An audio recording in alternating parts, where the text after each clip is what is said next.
ज्येष्ठ महीना निर्जला। जितनी भी माताएं एकादशी का व्रत करती बहुत ध्यान से सुनना आज की कथा को, शायद जिंदगी में मिली ना मिली, और ये कथा का रिश्ता तो बहुत ध्यान से सुनना। स्कंद पुराण यहां तक कहती है कि इस कथा के चरित्र को जो श्रवण कर लेता है उसको 26 एकादशी करना भी नहीं पड़ती। इस एकादशी की केवल ये कथा सुनकर ही वो तर जाता है। बहुत ध्यान से सुनना इसको, कथा को। कितनी एकादशी है? जम के बोलो। 26। जो भगवान विष्णु के पास जाकर निवेदन करी थी वो निर्जला थी, निर्जला। इसलिए सारी एकादशियों में निर्जला एकादशी की महत्वता शास्त्र प्रमाण करता है। महाराज करो निर्जला, कितनी सुंदर नाम। अब नाम इतना सुंदर है तो एकादशी कितनी सुंदर होगी। अब एकादशी इतनी सुंदर होगी तो जिस दिन तुम व्रत करोगी एकादशी का तो तुम कितनी सुंदर होगी। मतलब भगवान कितने प्रेम से सिखारेगा। इसका हृदय कितना सुंदर है। ऊपर की सुंदरता मत देखो साहब, व्रत करने से भीतर की सुंदरता आप प्रकट की। भगवान ने कहा तू 11वें दिन जन्मी है, मैं तुझे एकादशी नाम देता हूं। मांग तुझे क्या चाहिए, मांग ले तुझे क्या चाहिए, क्योंकि तूने मुर दैत्य को मारा है जो कोई देवता नहीं मार पाए। बोल तुझे क्या। सारे देवता जहां हार गए थे वहां तू प्रकट होकर संहार किया। मांग तुझे क्या चाहिए। एकादशी ने भगवान विष्णु से कहा, नाथ प्रभु वर दे दो। मृत्यु लोक में जो मनुष्य मेरा व्रत करेगा, चाहे जलचर, थलचर, वायुचर या सांसारिक मनुष्य, मेरा अगर एकादशी का व्रत करेगा, प्रभु उसके यहाँ धन धान्य वैभव सुख संपदा बढ़ेगी और उस जीवात्मा को नरक नहीं भोगना पड़ेगा, सीधे वैकुंठ का उसको वास मिलेगा। जब जीव आत्मा को लेकर चला जाएगा, यम के दूत जब बंदी बनाकर ले जा रहे होंगे उस जीवात्मा को जिसके प्राण छूटे होंगे, यम के दूत जब बंदी बनाकर ले जा रहे होंगे, तब मुझे वर दो कि मैं इसका हाथ पकड़कर बेतन्नी से पार उतार कर सारे नरकों से निकालती हुई आपके धाम में लेकर आऊं। भगवान ने वर दे दिया, तथास्तु। हे एकादशी सुनो, मृत्यु लोक का मनुष्य अन्न का त्याग कर कर, क्योंकि अन्न में एकादशी के दिन पाप पुरुष रहता है, अन्न का त्याग कर कर एकादशी के दिन जो मनुष्य तुम्हारा व्रत धारण करेगा, उस व्रत को करेगा और उस व्रत को धारण करेगा, उसकी मनोकामना पूर्ण होकर वो मेरे ही धाम को जाएगा। ये तो अब निर्जला के दिन शिव महापुराण की कथा कहती है, स्कंद पुराण कहती है कि आप वर्ष भर की एकादशी का क्रम भले ना करें, पर निर्जला एकादशी के दिन जो तुलसी हम ठाकुर जी को समर्पित करते हैं, वो तुलसी, ध्यान देना, वो तुलसी अगर मान लो आपके पास में रखी है, निर्जला एकादशी के दिन भगवान ठाकुर जी को, शालिग्राम जी को, लड्डू गोपाल जी को, आपके घर में, आपके मंदिर में जो आपने भगवान को तुलसी समर्पित करी है, वो तुलसी मान लो तुम्हारे पास रखी है और कोई व्यक्ति को बहुत बहुत ज्यादा कष्ट है शरीर में, बहुत बहुत कष्ट है, थोड़ी सी वो तुलसी चढ़ी हुई ठाकुर के चरणारविंद की, आप उस जीव को दो तो सही, आधा घंटा इंतजार करो, स्वास्थ्य में अंतर आना प्रारंभ हो जाता है उस निर्जला का। क्योंकि निर्जला ऐसी एकादशी है जिसने जगत में जाकर देवताओं के पास जाकर निवेदन करा है जग कल्याण के। घर में कमाने वाले 2-4 हैं, पैसा तो आ रहा है पर घर में टिक नहीं रहा। डॉक्टर में, पुलिस में, एक्सीडेंट आदि में, कहीं गलत जगह पर, व्यसन में अगर पैसा जा रहा है, जुए में, मांसाहार, मदिरा पान, या कहीं आया पैसा, पैसा आने में कमी नहीं, आ रहा है पर टिक नहीं रहा, रुक नहीं रहा। कोई मांगने आ गया, दे दिया, फिर वहां से अपने पास नहीं आ रहा, अपन कह रहे हैं भैया हमारा पैसा लौटा दो, नहीं आ रहा। तो महाराज शिव महापुराण की कथा कहती है, एकादशी के दिन गंगा के जल में मात्र 7 बेलपत्री डालकर जो नंदीश्वर भगवान, अर्थात जो शंकर जी के शिवलिंग के सामने नंदी होता है, उस नंदी के चरण पर गंगा का जल चढ़ाकर बेलपत्री शिव पर समर्पित कर देता है, उसके घर में रुपया रुकना चालू हो जाता है, फिर वो गलत जगह पर नहीं जाता। गलत स्थान पर वो धन जाएगा ही नहीं। बेटा अगर व्यसन में पड़ा हुआ है, मदिरापान में पड़ा हुआ है, मांसाहार में, जुए आदि में जा रहा है, तुम्हें लग रहा है कि मेरा बेटा गलत मार्ग पर जा रहा है, ये मित्र दोस्ती गलत हो रही है, वो सही जगह पर जाए। कई लोग इसको धन के लिए भी करते हैं, संपदा के लिए। संपदा के लिए अर्थात जिसका व्यापार नहीं चलता, जिसके घर में पैसा नहीं आता, या नौकरी नहीं लग रही, या सर्विस नहीं लग रही, आप अप्लाई कर रहे हो, जगह जगह जाकर इंटरव्यू भी दे रहे हो और पैसा नहीं आता, तो उसके लिए भी प्रयास किया जाता है। पर उसके लिए यहाँ पर जो धन के लिए करते हैं, उसके लिए विष्णुपदी के लिए करते हैं। मतलब जैसे गंगा के जल में तुलसी के 11 पत्ते डाले जाते हैं। कितने पत्ते डालते हैं? 11 तुलसी के पत्ते डालते हैं, और उसको किसी भी नारायण के मंदिर में, राम कृष्ण शिव, शंकर नहीं, राम कृष्ण भगवान विष्णु, दत्त आदि जितने नारायण के मंदिर हैं, उस मंदिर में किसी भी पात्र में, एक छोटे से पात्र में उसको भरकर रखी जाते हैं महाराज। उससे भी जॉब, सर्विस, नौकरी में सफलता प्राप्त हो जाती है। परंतु वो भी एकादशी को ही होता है। कुछ देर तक पात्र को रखा जाता है, फिर वही पात्र का जल किसी भी वृक्ष के नीचे डाल दिया जाता है, उससे भी नौकरी के लिए फायदा मिलता है। नहीं, एकादशी है कौन? क्यों इसकी इतनी प्रधानता है? क्यों इसकी पुण्यता है? ऐसा क्या है एकादशी में जो इसकी पुण्यता मानी जाए? कौन है ये जो भगवान नारायण तक एकादशी का व्रत करते हैं? सुभद्रा जी को भगवान जगन्नाथ ने, जगदीश ने एकादशी का व्रत कराया था। बद्रीनारायण भगवान को माता लक्ष्मी ने एकादशी का व्रत कराया था। क्यों? चंद्रायण में एकादशी व्रत की माता। एकादशी है कौन? तो कहा जिसको व्रत करने पर भगवान नारायण भी जिसका व्रत करते हो, भगवान माता लक्ष्मी जिसका व्रत करती हो, वो एकादशी है कौन? तो शास्त्र वर्णन करता है महाराज, स्कंद पुराण का सुंदर चातुर्मास खंड के अंतर्गत वर्णन आया है महाराज। एक बार भगवान विष्णु आनंद में विराजमान थे, पद्मावती और माता लक्ष्मी दोनों उनके पास में विराजी हुई थी। भगवान लक्ष्मी और पद्मावती दोनों बैठी है, एक सिर के पास, एक चरण के पास। कुछ समय बाद वहीं पर ब्रह्मदेव का आगमन हुआ, और ब्रह्मा जी आगमन पाकर भगवान नारायण पद्मावती से लगकर उठे और उठकर लक्ष्मी की ओर झुके। झुकने पर इन तीनों के समागम से भगवान नारायण के हृदय चित्त से एक कन्या प्रकट हो गई। उस कन्या का नाम एका था। क्या नाम था? एका। अब 10 उसके गुण इतने प्रबल थे, वो 10 गुण उसके बड़े प्रबल थे कि वो एका जिसको निहारती थी उसको संपदावान बना देती थी, जिसको देख लेती थी उसके जीवन में वो आनंद की अनुभूतियां करा देती थी। एका जिस मार्ग से जाती थी उस मार्ग के द्वार खोल देती थी। एका का पुण्य इतना। मानव की देह, मनुष्य का शरीर, ये भी नहीं आ रही है। एक मानव की देह, मानव का शरीर, और उस मानव के शरीर में 5 कर्मेंद्री, 5 ज्ञानेंद्री और 1 मन, ये 11 रूपी इंद्रियां, इनको कंट्रोल में रखना बहुत कठिन। आज एकादशी का लोग व्रत करते हैं, करना भी चाहिए।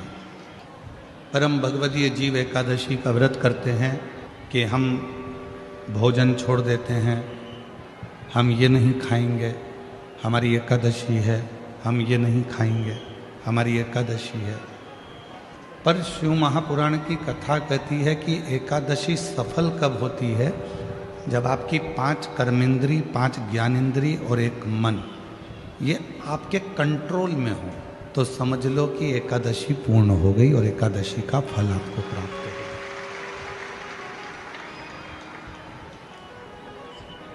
अब हमारी इंद्रियां हमारे कंट्रोल में नहीं है।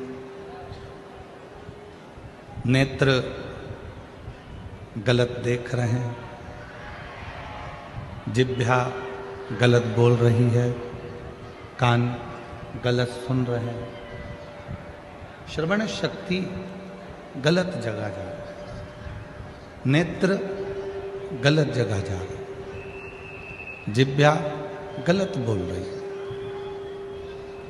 जब ये हमारी इंद्रियां हमारे कंट्रोल में नहीं होंगी, जब ये हमारी इंद्रियां हमारे संयम में नहीं होंगी, तो हम कितना भी व्रत कर लें, हम कितना भी उपवास कर लें, हम चाहे कितने भी भूखे रह लें तो भी उस व्रत का फल नहीं मिलेगा।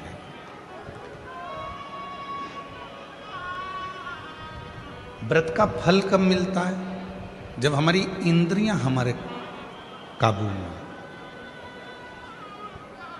कि नेत्र दिए रे तूने दाता बन के, नेत्र दिए रे तूने दाता बन के, और कभी नहीं दरस कियो दयालु मैंने अवगुण बहुत कियो, अवगुण बहुत कियो, दयालु मैंने अवगुण बहुत कियो। और मुख तो दिया रे तूने दाता बन के, मुख तो दिया रे तूने दाता बन के, कभी नहीं भजन कियो दयालु मैंने अवगुण बहुत कियो, कभी नहीं भजन कियो दयालु मैंने अवगुण बहुत कियो, अवगुण बहुत कियो दयालु मैंने अवगुण बहुत कियो। ये संसार सागर में आने के बाद यदि मैंने अपनी इंद्रियों को संयमित नहीं किया, संसार सागर में आने के बाद हमने अगर अपनी इंद्रियों को काबू में नहीं किया, तो फिर ये मानव का देह बेकार है, फिर ये मानव का देह बेकार। अगर हम अपनी इंद्रियों को काबू ना कर पाए, प्रेशर खोलो, प्रेशर नहीं आ रहा, अंदर भी नहीं आ रहा, बाहर भी नहीं आ रहा, अपनी इंद्रियों को काबू करा तो समझो कि हमने एकादशी का व्रत किया। कई लोग प्रदोष का व्रत करते हैं, हम उनसे कहते हैं कि आपने अपने कितने दोषों को समाप्त कर दिया। प्रदोष का व्रत कब सफल है? जब आप अपने दोषों को समाप्त करो। मैं गुस्सा नहीं करूंगा, गलत व्यसन नहीं करूंगा, गलत बात नहीं बोलूंगा, गलत चीज नहीं खाऊंगा, अपने दोषों को समाप्त करो। और जब हम अपने दोषों को समाप्त करते हैं, जब हम अपने दोषों को बिल्कुल शून्य पर लाकर छोड़ देते हैं, तो समझो कि हमारा प्रदोष का व्रत सफल हुआ। तब समझें कि हमने प्रदोष का व्रत किया। हमारे भीतर के दोष समाप्त नहीं हो रहा है और हम सोचें कि व्रत कर लें उससे भगवान राजी हो जाएगा, नहीं हो सकता। बोल बम का नारा है सारी समस्या का हल, श्री शिवाय श्री शिवाय। अपने भीतर के दोष को जिस दिन हमने समाप्त किया, उस दिन परमात्मा हमको मिले। लोग कहते हैं कि हम अगर घर में शंकर जी का शिवलिंग लाकर रख लेंगे, तो हम अगर बाहर गए, शिवलिंग घर में रह गया, कोई पूजन करे ना करे तो उसका दोष लगेगा। शिव महापुराण ने स्पष्ट कह दिया, घर के अंदर अगर आपने शिवलिंग लाकर रखा है, कोई शिवलिंग तुम्हारे घर के अंदर रखा है, तुम 2 महीना 4 महीना 6 महीना कहीं बाहर भी चले गए, 15 दिन भी चले गए, तुमने शिव जी पे जल नहीं भी चढ़ाया, तुमने शंकर जी की पूजन नहीं भी करी, अगर एक चावल का दाना या एक बेलपत्र शंकर के शिवलिंग पर चढ़ाकर तुम चले जाते हो, भले 8 दिन में आओ, 15 दिन में आओ, 20 दिन में आओ, 1 महीने में आओ, 6 महीने में आओ, तो भी तुमको कोई दोष नहीं लगता। शिव करुणा ही करते हैं और तुम्हारे घर की रक्षा ही करते हैं।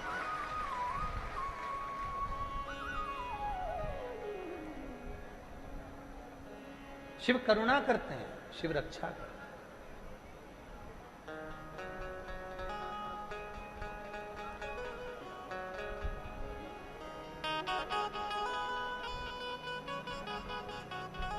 हम अगर शंकर जी पे जल नहीं चढ़ा पाए 15 दिन 20 दिन, कई माताएं कहती हैं कि हमारा रजो धर्म आ जाता है, रजस्वला हो जाती हैं, हम 8-10 दिन काम नहीं कर पाती हैं, 4-6 दिन तक। तो शिव जी दोष तो नहीं देंगे? नहीं। आप जल चढ़ाए तो भी, ना चढ़ाए तो भी, वो शिव है। पिता कभी अपने बच्चों को अपशब्द नहीं कहता, और मान लो गुस्से में आकर अपशब्द कह भी देता है तो पिता अंदर से उसको बद्दुआ नहीं देता, वो दुआ ही देता है कि जैसा भी है मेरा है।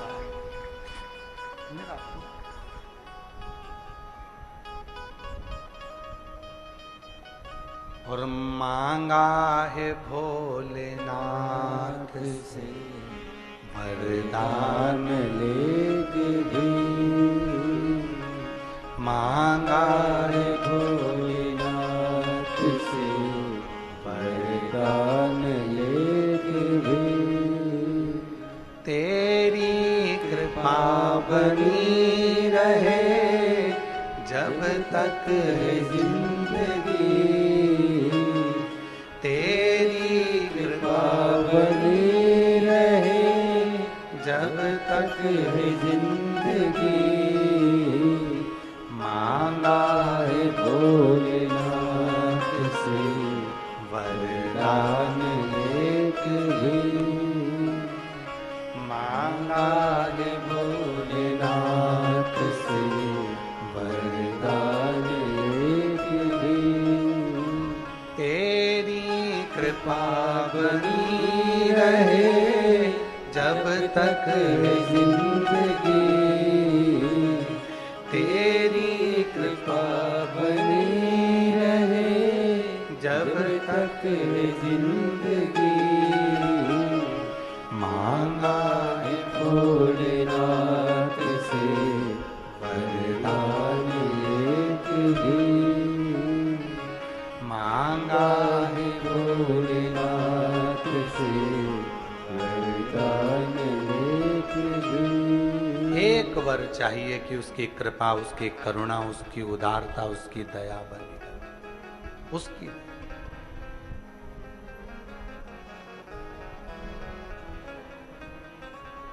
भगवान शंकर तुम्हारी जाति नहीं देखेगा, ब्राह्मण हो, क्षत्रिय हो, वैश्य हो, शूद्र हो। शिव जी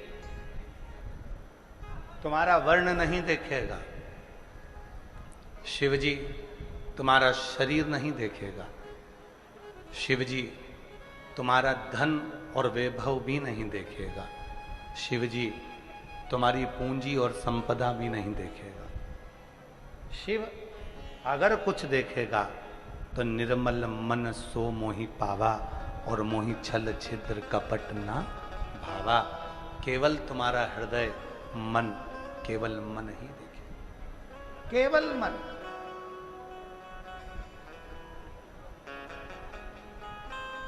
मन के सिवा कुछ नहीं। और मन के सिवा उसको चाहिए भी क्या?